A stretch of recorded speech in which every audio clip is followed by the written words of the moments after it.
سب سے بڑی خبر جو میرے خیال میں پچھلے ایک دن سے جو ہے وہ چل رہی ہے وہ ہے اسرائیلی وزیر اعظم بنجمن نیتن کے حوالے سے سینسیشن بنی رہنے والی خبر، بنجمن نیتن اسرائیلی وزیر اعظم زندہ ہیں، اور آپ لوگوں کی وجہ سے آپ لوگ ہمارے رنگ میں بھنگ ڈالتے ہیں. אני מת על קפה, אתה יודע מה? אני מת על העם שלי. איך הם מתנהגים, פנטסטי. אתה רוצה לספור את מספר אצבעות? אתה יכול להראות לנו? פה. نیتن یاہو کے بارے میں جو 3-4 دن سے یہ بات چل رہی ہے کہ وہ مر گیا ہے اور اس کی ویڈیو جو ہے اس میں اس کے 5 کی جگہ 6 انگلیاں ہیں اور سارا کچھ، اس نے یہ ویڈیو جاری کر دی ہے. نہ صرف دل دہلایا بلکہ تکلیف پہنچائی، نہ صرف تکلیف پہنچائی بلکہ شاکنگ تھا. بھارت کے حوالے سے مزید تبصرے بھی ہو جائیں اور ایک موجودہ حالات سے ملا جلا ایک تبصرہ. انڈیا نے کسی قسم کا سپورٹ نہیں دیا ایران کو اور اسرائیل کی گود میں جا کے بیٹھ گیا. 2 دن پہلے وہاں ان کی گود میں بیٹھے ہوئے تھے اور اس کے بعد انہوں نے اٹیک کر دی. اور یہاں تک انڈیا کے اندر تنقید ہو رہی ہے نریندر مودی کی کہ آپ نے تو جا کے جب بمباری ہو رہی تھی اور یہاں ان کی کیجولٹیز ہو رہی تھی تو آپ نے تو ان کی ایمبیسی جا کے کوئی اپنا تعزیت بھی نہیں کی آپ نے. تو اور جب ان کا گریٹ لیڈر مارا گیا تو مطلب ہے کہ اس میں صحیح بات کہہ رہے ہیں آپ بالکل. اب آئیے کہ کیا ایران کا رویہ کیا ہے. ظاہر ہے کہ ایران خوش تو نہیں ہے. اس کے اندر بنجمن نیتن جو ہے وہ ایک جگہ کے اوپر جو ہے وہ کافی پی رہا ہے. یا ہو نہیں سکتا، یہ نارمل ویژولز نہیں ہیں، یہ بہت خوفناک ویژولز ہیں. یہ اتنے خوفناک ویژولز ہیں کہ دماغ سن ہو جاتا ہے. ان کے بارے میں مختلف سوشل میڈیا پلیٹ فارمز کی جانب سے جناب یہ خبریں آ رہی تھی کہ جناب وہ قتل کیے جا چکے ہیں، مارے جا چکے ہیں. ہم لاتے ہیں ٹاک شوز اور انلمیٹڈ انٹرٹینمنٹ صرف یوٹیوب پر. اگر آپ نے ابھی تک ہمارا چینل سبسکرائب نہیں کیا تو ابھی سبسکرائب کریں اور بیل آئیکن کو کلک کر کے ہماری لیٹسٹ ویڈیوز کے بارے میں اپڈیٹ جانیں.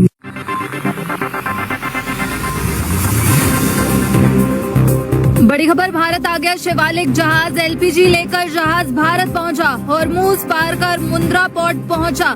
LPG سنکٹ کے بیچ یہ بڑی خبر سامنے آ رہی ہے. آپ کو بتا دیں کہ بھارتی LPG کیریئر جہاز شیوالک اب گیس لے کر بھارت پہنچ گیا ہے اور یہ جہاز اب گجرات کے مندرا پورٹ پر پہنچا ہے. شیوالک جہاز پر آپ کو بتا دیں قریب 45,000 میٹرک ٹن LPG لدی ہے جو لگ بھگ 32.4 لاکھ گھریلو گیس سلنڈروں کے برابر بتائی جا رہی ہے. وہیں یہ جہاز 14 مارچ کو ہارموز اسٹریٹ پار کر بھارت کی اور روانہ ہوا تھا اور مڈل ایسٹ میں جو سنگھرش چل رہا ہے، جو یدھ دیکھنے کو مل رہا ہے، اس بیچ بھارت پہنچنے والا یہ پہلا LPG جہاز ہے. وہیں دوسرا جہاز نندا دیوی آج شام یا پھر کہا جا رہا ہے کہ کل صبح تک بھارت پہنچ سکتا. نیتن یاہو کے بارے میں مشہور ہوا کہ وہ مارے گئے ہیں اور پھر ایک ویڈیو سرفیس ہوئی کل رات کو کہ جی اتنے دن تک جو ہے وہ نیتن یاہو سامنے نہیں آئے تو کیا ایسا ہے کچھ، تو اس کے بعد کل رات کو ویڈیو آ گئی. اچھا جی، سب سے بڑی خبر جو میرے خیال میں پچھلے ایک دن سے جو ہے وہ چل رہی ہے وہ ہے اسرائیلی وزیر اعظم بنجمن نیتن کے حوالے سے. ان کے بارے میں مختلف سوشل میڈیا پلیٹ فارمز کی جانب سے جناب یہ خبریں آ رہی تھی کہ جناب وہ قتل کیے جا چکے ہیں، مارے جا چکے ہیں اور ایران کی جانب سے جو اٹیکس ہوئے ہیں اس میں وہ مارے جا چکے ہیں. لیکن اس کی تصدیق نہیں ہو پا رہی تھی. زیادہ جو ایکچولی کنفیوژن پیدا ہو رہی تھی وہ یہ تھی کہ ایک ہائی لیول سیکیورٹی میٹنگ تھی جس کے بارے میں یہ کہا جا رہا تھا کہ جناب اس میں انہوں نے شرکت نہیں کی، لیکن یہ کنفرم نہیں تھا. اس کے علاوہ کوئی بھی بین الاقوامی میڈیا بھی اس قسم کی خبر کو جو ہے وہ رپورٹ نہیں کر رہا تھا. سوشل میڈیا چیٹر جو ہے وہ یہ کافی چل رہی تھی اور میں نے پچھلے ویلاگ میں آپ کو کہا بھی تھا کہ ایسی کوئی کنفرمیشن جو ابھی نہیں ہے. ظاہری بات ہے بہت سے لوگوں کی خواہش ضرور ہو سکتی ہے کہ ایسا ہو، آپ کے پولیٹیکل ڈفرینسز کے اوپر جو ہے ظاہری بات ہے آپ ایک رائے رکھ سکتے ہیں، لیکن فیکچولی جو ہے ابھی اس کی کنفرمیشن نہیں کی جا سکتی. اور اس کے بعد یہی ہوا ہے کہ بنجمن نیتن کے اکاؤنٹ سے جو ہے وہ پاکستانی وقت کے مطابق تقریباً 7:30 بجے ایک ویڈیو جو ہے وہ ریلیز کی گئی ہے اور اس کے اندر بنجمن نیتن جو ہے وہ ایک جگہ کے اوپر جو ہے وہ کافی پی رہا ہے. اور یہ ویڈیو جو ہے جو آپ اسکرین کے اوپر دیکھ رہے ہیں یہ ان کی جانب سے جو ہے وہ ریلیز کی گئی ہے کہ جناب بنجمن نیتن جو ہے وہ زندہ ہے. 24 گھنٹوں میں ایران اسرائیل امریکہ جنگ کے حوالے سے جو بھی لیٹسٹ ڈیولپمنٹس ہیں آج اس ویڈیو میں وہ آپ کے ساتھ شیئر کریں گے. لیکن اس سے پہلے یہ چیز آپ کو کلیئر کرتا چلوں کہ اب یہ ایران اسرائیل امریکہ جنگ فیز 2 میں پہنچ چکی ہے، اپنے دوسرے مرحلے میں پہنچ چکی ہے. یا تو اب اس جنگ میں سیز فائر ہوگا یا پھر اٹامک اٹیک ہونے کی بھی خدشات موجود ہیں.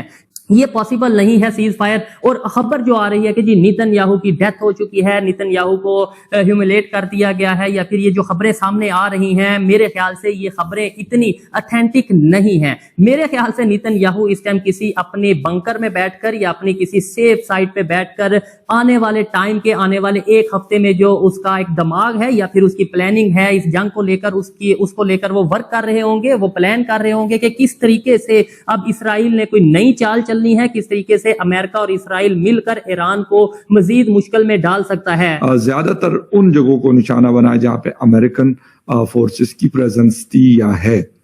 اس کے علاوہ اگر دیکھا جائے تو شاید سعودی عربیہ کے خلاف جو فورس کا استعمال ہے وہ ایران نے کم کیا ہے. اور ابھی کچھ دن پہلے ہم نے پاکستان کے فارن منسٹر اور deputy prime minister Ishaq Dar صاحب سے یہ بات بھی سنی تھی کہ ہم نے ایران کو بتایا ہے کہ بھئی آپ سعودی عربیہ کے ساتھ ایسا نہ کریں. کیا ہے کیا نہیں ہے, شہباز شریف اور جو field marshal general Asim Munir ہے ابھی وہ سعودیہ گئے تھے اور وہاں پر وہاں کے ولی عہد جو ہیں محمد بن سلمان صاحب, ان سے ملاقات ہوئی اور جو اسٹریٹجک کنسرنز ہیں اس پہ ان کی بات چیت ہوئی. اچھا, اس میں ایک چیز یہ ہوئی کہ ایرانی پریزیڈنٹ مسعود پزشکیان نے ٹیلی فون پر رابطے کے بعد پاکستان کے پرائم منسٹر شہباز شریف, آرمی چیف اور فیلڈ مارشل عاصم منیر کے ہمراہ سعودی عرب کے ولی عہد اور وزیر اعظم شہزادہ محمد بن سلمان سے ملے. تو اس پیش رفت کو ایران کی جنگ کے تناظر میں کافی اہمیت کی نظر سے دیکھا جا رہا ہے. اس ملاقات کے بعد حکومت پاکستان کی جانب سے جاری بیان میں کہا گیا کہ وزیر اعظم شہباز شریف نے ملاقات میں سعودی عرب کی جانب سے پاکستان کی طویل المدتی مدد اور حمایت پر شکریہ ادا کرتے ہوئے موجودہ مشکل صورتحال میں سعودی عرب کے ساتھ مکمل حمایت اور یکجہتی کا اظہار کیا اور یقین دہانی کرائی کہ پاکستان ہمیشہ سعودی عرب کے ساتھ کھڑا ہوگا اور خطے میں امن کی کوششوں میں ساتھ دے گا.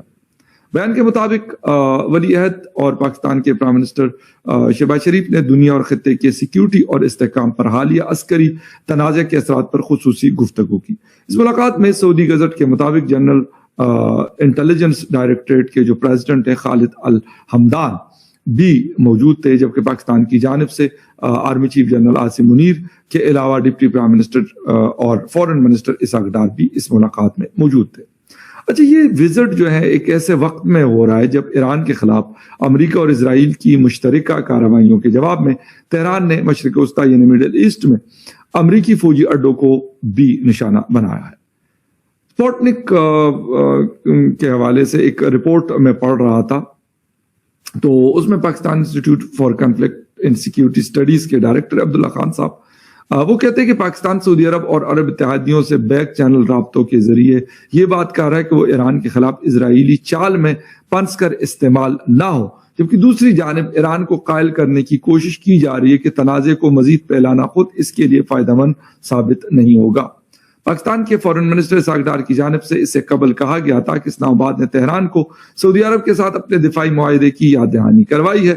سینیٹر مشاہد حسین سید کہتے ہیں کہ صورتحال پر کہتے ہیں کہ پاکستان کو اس پیچیدہ صورتحال میں مہارت اور نزاکت سے سفارت کاری کرنا ہوگی اور اس بات کو یقینی بنانا ہوگا کہ پاکستان کسی جال میں نہ پھنسے. ابن حرمز یعنی اسٹریٹ آف ہورمز سے تیل اور تجارتی کارگو کی بندش کے علاوہ اسلام آباد میں پالیسی ساز ایک کہیں بڑی اسٹریٹجک تبدیلی سے بھی خائف ہیں.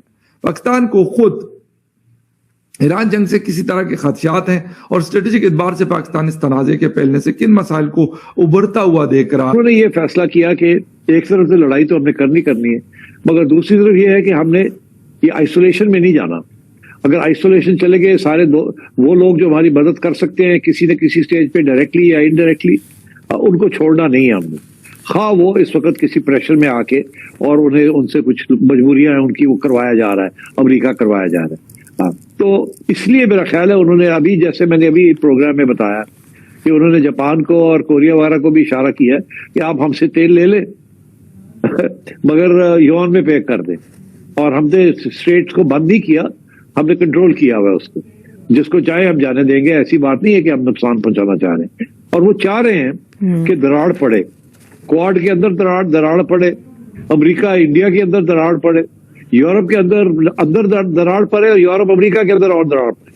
جتنی ان کے دشمنوں میں دراڑ پڑتی ہے اتنا ایران کے لیے اچھا ہے, اسی لیے ایران نے یہ بھی اناؤنس کیا کہ ہماری جنگ ایمریٹس کے جو کنگڈمز ہیں ان کے ساتھ نہیں ہے، ہم نے تو امریکنز کے ساتھ ہماری جنگ ہے، اور اگر امریکن انٹرسٹ ہے کہیں بھی تو پھر ہم ان کو اٹیک کریں گے۔ انہوں نے کبھی یہ نہیں کہا کہ ہم یو اے کے خلاف ہے یا ہماری جنگ یو اے کے خلاف ہے یا سعودی عربیہ کے خلاف۔ تو آپ کو یہ ویڈیو کیسا لگا کمنٹ باکس میں ضرور لکھیے، اس ویڈیو کو لائک کیجیے، شیئر کیجیے، سبسکرائب کرنا نہ بھولیے آپ کے چینل EFC اور زیڈ کو۔ ملتے ہیں اگلی ویڈیو میں، جے ہند۔